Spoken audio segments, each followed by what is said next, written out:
So it has been a little over 2 years since the last time I saw Terrence Malick's war drama, The Thin Red Line.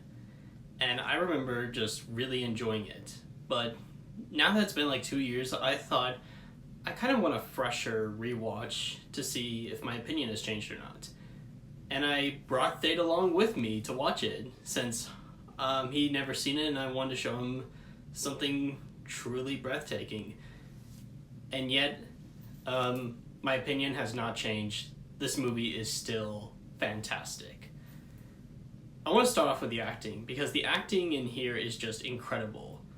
Like, Terrence Malick just got so many people for this movie. It's nuts.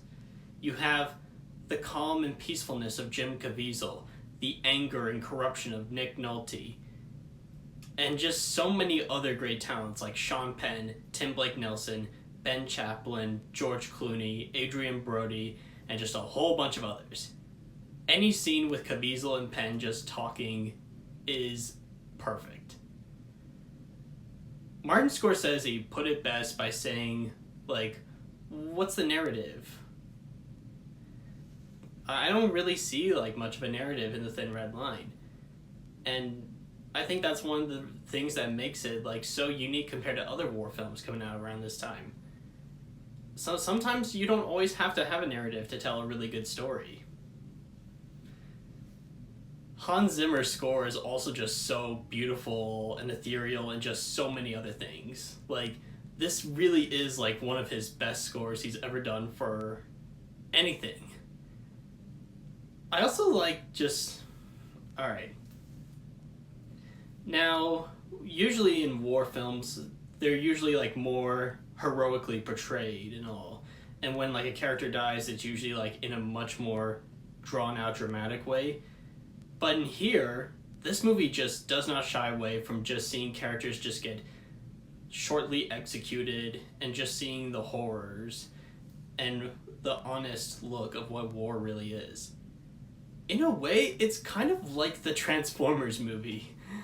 Yeah, I know, I gotta sneak in a little Transformers thing, but it's true. If you watch both of them, like, characters just die off, like, or no.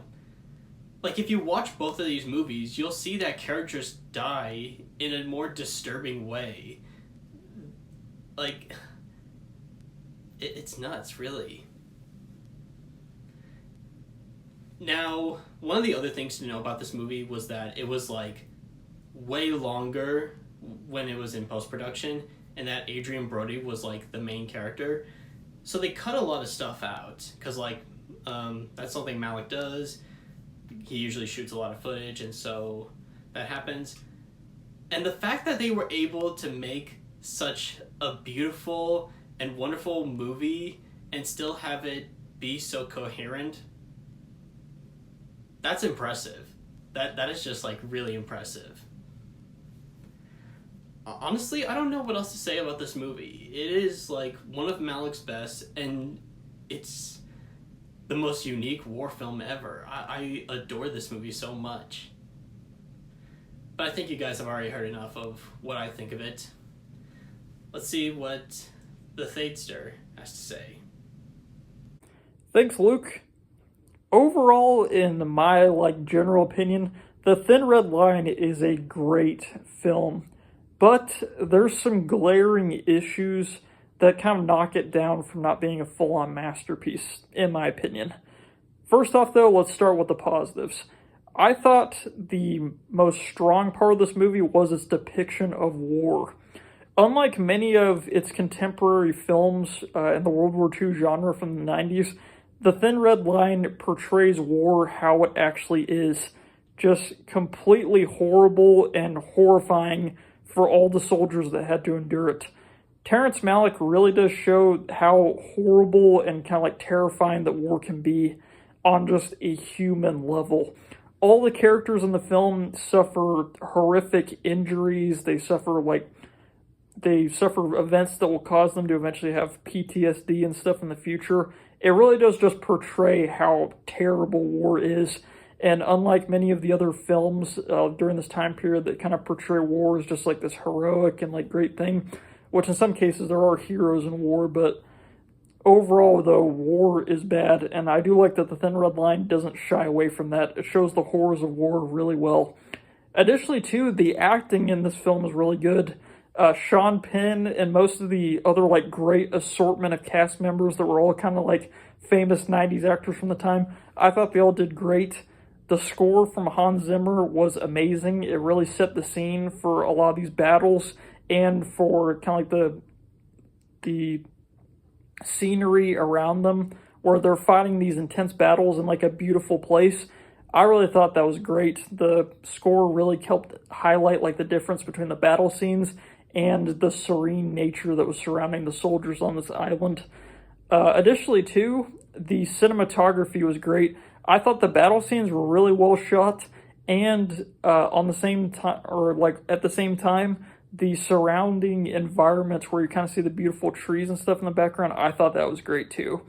But there's just something missing from the film. I felt after me and Luke were done watching it, I just felt like there was something kind of missing from the movie.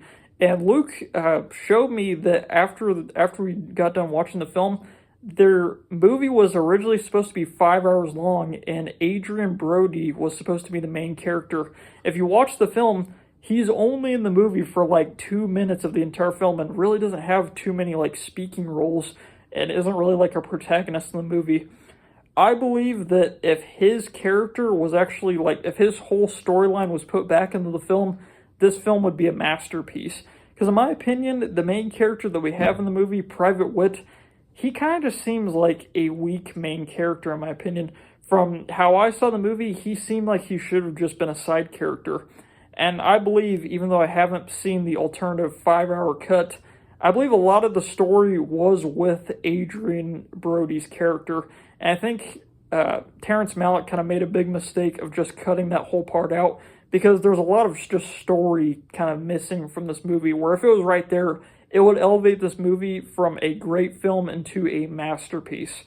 So that's kind of what I think about it. The Thin Red Line is a great movie. It's so worth the watch. It's just Terrence Malick, if he would have edited the movie slightly differently and left in kind of the main character that was originally supposed to be in the movie, I feel like this would have been a full-on masterpiece. Nonetheless, though, still a great film. Still worth it to go watch it. It's always a good watch, so signing out.